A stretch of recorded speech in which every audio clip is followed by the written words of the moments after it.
Hey there, everyone. Welcome back to another episode of Beginner's English Storytime. I'm Emma, and I'm really excited about today's topic. We're diving into something that has literally transformed my life, waking up at 4 a.m. Yes, you heard that right, 4 a.m. Don't worry, we're not here to guilt trip anyone into becoming a superhuman. We're just going to share our personal experiences, struggles, and tips that can help you decide if early mornings are for you. Hey folks, Liam here. Okay, so when Emma first told me she wakes up at 4 a.m. every day, I thought she was either joking or, well, slightly out of her mind. But then I tried it for a week and wow. I'm not going to pretend it was easy, but it was eye-opening. I've always been a night owl, so this episode is really about both of us finding middle ground and figuring out what works for real people like you. So let me start by explaining why I began waking up this early. I used to feel like I was always behind. My days were chaotic, reactive, and full of stress. But waking up before the world gave me space. Mental and physical space to breathe. At 4 a.m., the world is quiet. There are no distractions, no buzzing notifications, no demands. I began journaling, meditating, and planning my day in that peaceful hour. And honestly, it brought me so much clarity and calm. That makes sense. For me, the idea of waking up early sounded like torture at first. I'm naturally more productive at night, or so I thought. But what I realized was that I was using nighttime to decompress, not really to create or focus. When I started waking up earlier, even just by 30-minute increments, I found a kind of silence that helped me think better. No traffic, no emails, just me and my thoughts. I didn't start at 4 a.m. though. I worked my way down slowly from 7 to 6 to eventually 5. Exactly. And the benefits go beyond peace and quiet. When you start your day early, you gain a psychological edge. You feel in control. You feel prepared. You get to live life proactively instead of reactively. That's a huge shift. Yeah, it's like creating space in your day that feels completely yours. No pressure, no noise, just clarity. You don't have to do anything crazy at 4 a.m. You don't need to write a book, run a marathon, or start a business. Though if that's your thing, great. For me, I begin with 10 minutes of meditation. Just breathing. Then I write in my journal, my wins, my worries, my intentions. I read something inspiring, and then I work out for 20 to 30 minutes. That 1 hour sets the tone for the rest of my day. It's like giving myself a gift every morning. I love that. My version was a bit more trial and error. At first, I'd wake up and just scroll on my phone. That didn't work. Then, I tried coffee and reading. Better. Eventually, I found a morning routine that didn't feel forced.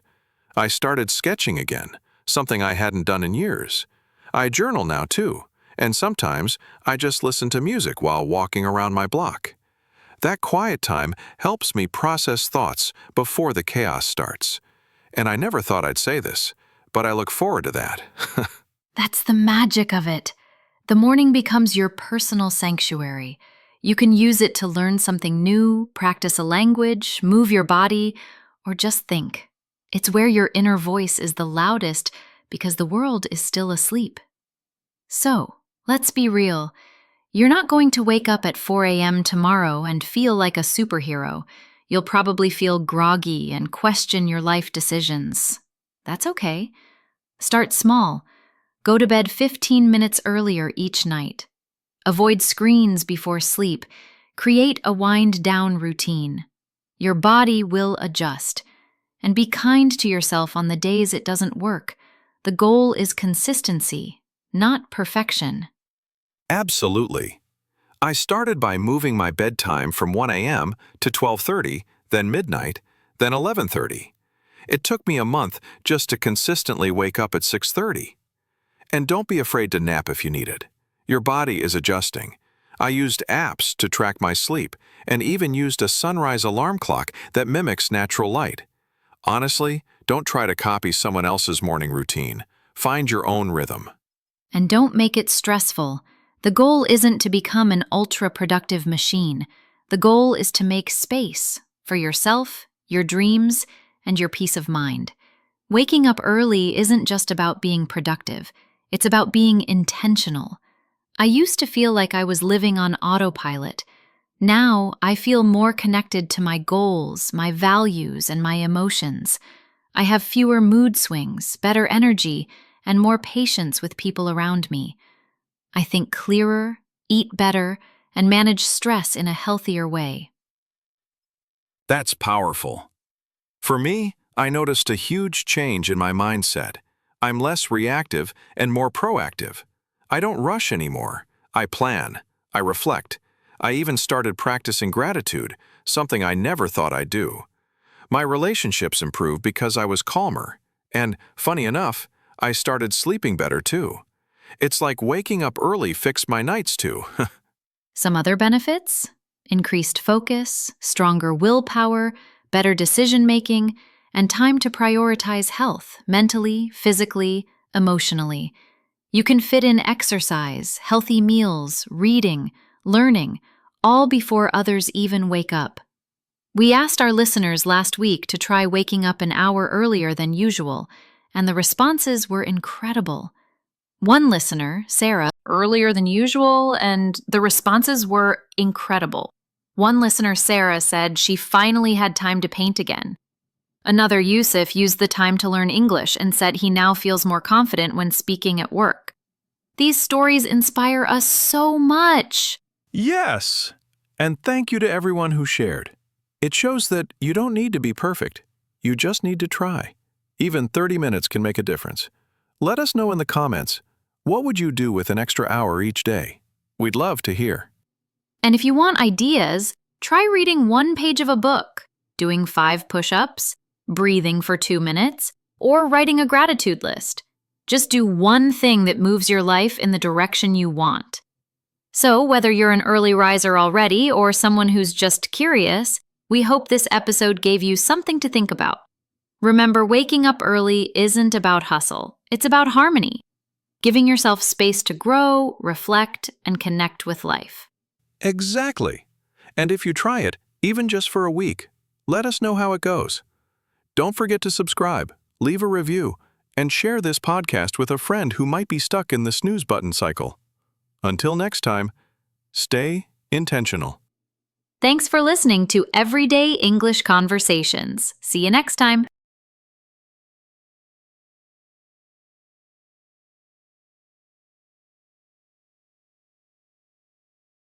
Explaining why I began waking up this early.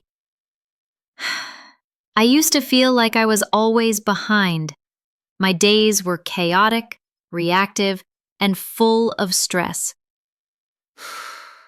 But waking up before the world gave me space, mental and physical space to breathe.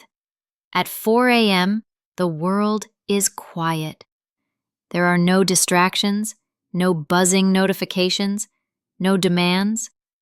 I began journaling, meditating, and planning my day in that peaceful hour. And honestly, it brought me so much clarity and calm. That makes sense. For me, the idea of waking up early sounded like torture at first. I'm naturally more productive at night, or so I thought. But what I realized was that I was using nighttime to decompress, not really to create or focus. When I started waking up earlier, even just by 30-minute increments, I found a kind of silence that helped me think better. No traffic, no emails, just me and my thoughts. I didn't start at 4 a.m. though. I worked my way down slowly from 7 to 6 to eventually 5. Exactly. And the benefits go beyond peace and quiet. When you start your day early, you gain a psychological edge. You feel in control. You feel prepared. You get to live life proactively instead of reactively. That's a huge shift. Yeah, it's like creating space in your day that feels completely yours. No pressure, no noise, just clarity. You don't have to do anything crazy at 4 a.m. You don't need to write a book, run a marathon, or start a business. Though if that's your thing, great. For me, I begin with 10 minutes of meditation. Just breathing. Then I write in my journal, my wins, my worries, my intentions. I read something inspiring, and then I work out for 20 to 30 minutes. That 1 hour sets the tone for the rest of my day. It's like giving myself a gift every morning. I love that. My version was a bit more trial and error. At first, I'd wake up and just scroll on my phone. That didn't work. Then, I tried coffee and reading. Better. Eventually, I found a morning routine that didn't feel forced. I started sketching again, something I hadn't done in years. I journal now too, and sometimes I just listen to music while walking around my block. That quiet time helps me process thoughts before the chaos starts. And I never thought I'd say this, but I look forward to that. That's the magic of it. The morning becomes your personal sanctuary. You can use it to learn something new, practice a language, move your body, or just think. It's where your inner voice is the loudest because the world is still asleep. So, let's be real. You're not going to wake up at 4 a.m. tomorrow and feel like a superhero. You'll probably feel groggy and question your life decisions. That's okay. Start small. Go to bed 15 minutes earlier each night. Avoid screens before sleep. Create a wind-down routine. Your body will adjust. And be kind to yourself on the days it doesn't work. The goal is consistency, not perfection. Absolutely. I started by moving my bedtime from 1 a.m. to 12:30, then midnight, then 11:30. It took me a month just to consistently wake up at 6:30. And don't be afraid to nap if you need it. Your body is adjusting. I used apps to track my sleep and even used a sunrise alarm clock that mimics natural light. Honestly, don't try to copy someone else's morning routine. Find your own rhythm. And don't make it stressful. The goal isn't to become an ultra-productive machine. The goal is to make space for yourself, your dreams, and your peace of mind. Waking up early isn't just about being productive. It's about being intentional. I used to feel like I was living on autopilot. Now, I feel more connected to my goals, my values, and my emotions. I have fewer mood swings, better energy, and more patience with people around me. I think clearer, eat better, and manage stress in a healthier way. That's powerful. For me, I noticed a huge change in my mindset. I'm less reactive and more proactive. I don't rush anymore. I plan. I reflect. I even started practicing gratitude, something I never thought I'd do. My relationships improved because I was calmer. And, funny enough, I started sleeping better too. It's like waking up early fixed my nights too.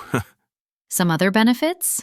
Increased focus, stronger willpower, better decision-making, and time to prioritize health, mentally, physically, emotionally. You can fit in exercise, healthy meals, reading, learning, all before others even wake up. We asked our listeners last week to try waking up an hour earlier than usual, and the responses were incredible. One listener, Sarah, earlier than usual, and the responses were incredible. One listener, Sarah, said she finally had time to paint again. Another, Yusuf, used the time to learn English and said he now feels more confident when speaking at work. These stories inspire us so much. Yes! And thank you to everyone who shared. It shows that you don't need to be perfect. You just need to try. Even 30 minutes can make a difference. Let us know in the comments, what would you do with an extra hour each day? We'd love to hear. And if you want ideas, try reading one page of a book, doing 5 push-ups, breathing for 2 minutes, or writing a gratitude list. Just do one thing that moves your life in the direction you want. So, whether you're an early riser already or someone who's just curious, we hope this episode gave you something to think about. Remember, waking up early isn't about hustle. It's about harmony, giving yourself space to grow, reflect, and connect with life. Exactly. And if you try it, even just for a week, Let us know how it goes. Don't forget to subscribe, leave a review, and share this podcast with a friend who might be stuck in the snooze button cycle. Until next time, stay intentional. Thanks for listening to Everyday English Conversations. See you next time.